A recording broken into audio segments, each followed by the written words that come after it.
Kalau saja penduduk negeri ini mau beriman dan bertakwa kepada Allah, tidak kepalang tanggung, Allah bukakan keberkahan dari langit, Allah bukakan keberkahan di permukaan bumi.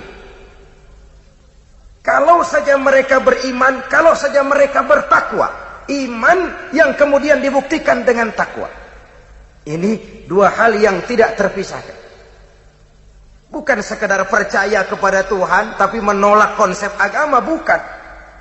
Beriman yang kemudian dibuktikan dengan ketakwaan. Kalau ini mereka lakukan, la fatahna alaihim barakatim minas samai wal ard.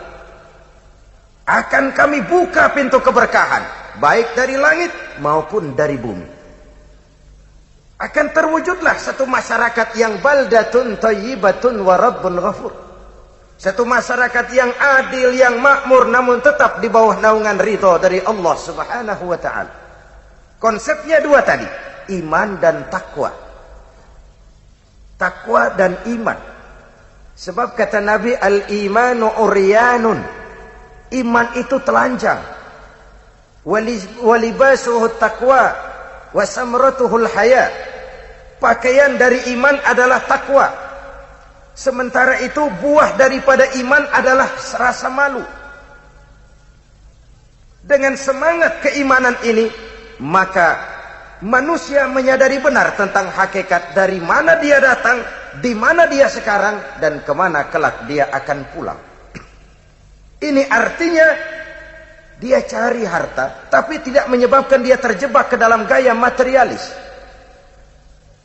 Dia menjaga nilai-nilai kehambaannya di hadapan Allah. Dalam kondisi apapun dia tetap sebagai hamba Allah. Ini hal yang pertama. Iman jaga baik-baik, wariskan kepada anak-anak kita. Kalau iman sudah menjadi kondisi dasar, insya Allah aman. Masalah yang kedua adalah kebersamaan. Globalisasi melahirkan gaya hidup individualis. Padahal Islam telah menyelamatkan manusia dari ras diskriminasi. Dari manapun orang datang, apapun warna kulitnya, dari suku apapun ia dilahirkan, kalau akidahnya sama, itu saudara kita.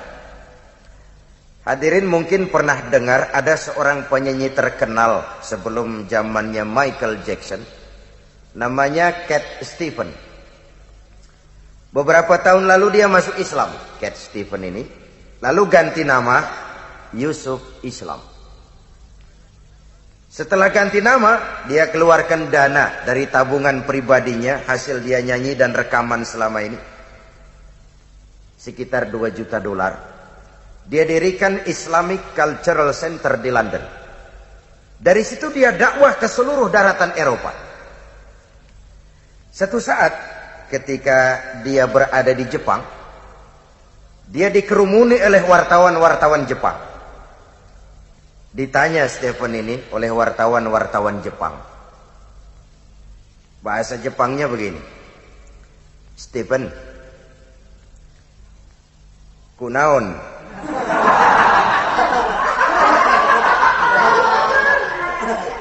Ya sudahlah, gak usah pakai bahasa Jepang lah. Stephen, kenapa kamu masuk Islam? Jawab Stephen, 2 hal yang menarik saya dalam Islam. Pertama, konsep iman, konsep Tuhan dalam Islam kok sangat transparan. Mudah dimengerti, boleh dipelajari mulai anak-anak sampai kakek nenek. Dari TK sampai perguruan tinggi, belajar tentang Tuhan dalam Islam. Allah ya Allah, Esa ya Esa. Lam yalid wa lam yulad wa lam yakul lahu kufuwan ahad, laisa kamitslihi syai'un. Itulah Allah. Kok mudah dimengerti, mudah dipahami, transparan. Allah itu bukan manusia, bukan separuh manusia separuh Tuhan, bukan Tuhan yang menjelma dalam diri manusia. Itu mah ruwet, jelimet, mumet.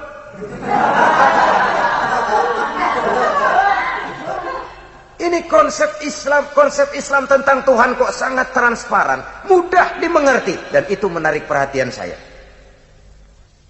Yang kedua, kata Stephen, kenapa saya masuk Islam? persaudaraan dalam Islam luar biasa. Betapa manusia dibebaskan dari warna kulit, suku, bangsa, dan bahasa.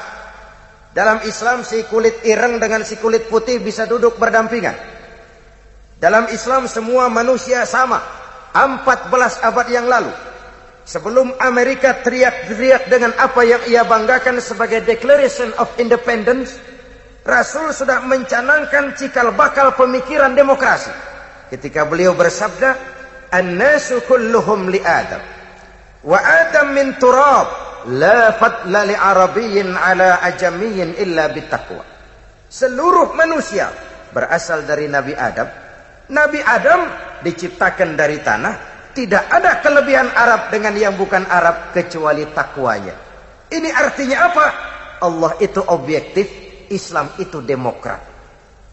Biar keluar dari dubur ayam. Kalau memang telur, ambil. Biar keluar dari dubur bangsawan. Kalau kira-kira nggak enak, kabur. Jangan lihat bangsawannya, lihat yang keluarnya itu loh. Orang sekarang kan kadang-kadang lihat bangsawannya, ini dari dubur bangsawan, biarin dah, kuning-kuning dikit dah. Rusak. Amerika yang katanya kampiun demokrasi, membela hak-hak asasi manusia, masih ada restoran, entah itu di New York, entah itu di San Francisco, yang dengan tegar mencantumkan hanya melayani kulit putih. Artinya apa? Kulit hitam minggir. Lah kok tegel-tegele? Kontras sekali. Nah, Islam ini menyelamatkan manusia dari ras diskriminasi. Era globalisasi sering membentuk gaya hidup yang individualis. Orang terangsang untuk hanya mementingkan dirinya sendiri saja.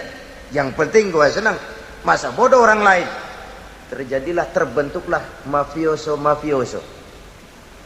Akhirnya hukum laut pindah ke darat. Apa hukum laut itu? Ya biasa. Paus makan tongkol, tongkol makan bandeng, bandeng makan seler, seler nyaplok teri. Terjadilah apa yang disebut gunung diuruk, sumur digali. Gunung sudah tinggi, diuruk. Sumur sudah dalam, digali lagi. Maka yang kaya makin subur, yang miskin makin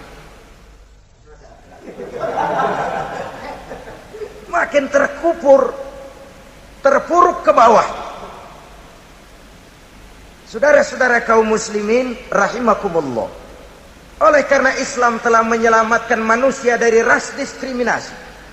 Oleh karena globalisasi sering melahirkan sikap individualistis, di mana kepedulian sosial, kepekaan sosial, sikap gotong royong, suka menolong yang memerlukan pertolongan sudah mulai tipis di tengah masyarakat kita.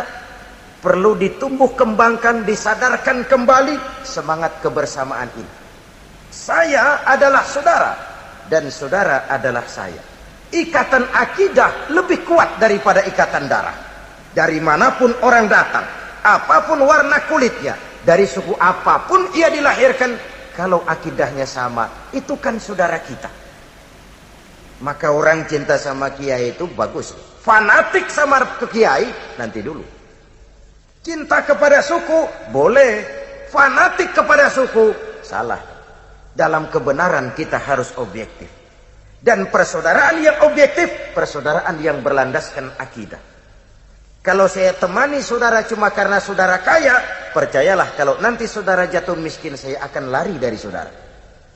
Kalau saya temani saudara cuma karena saudara berkedudukan tinggi, satu saat saudara jatuh pensiun, akan selesai persaudaraan sampai di situ. Tapi kalau karena akidah, kalau karena iman, itulah persaudaraan abadi sejak dari dunia sampai ke akhirat nanti.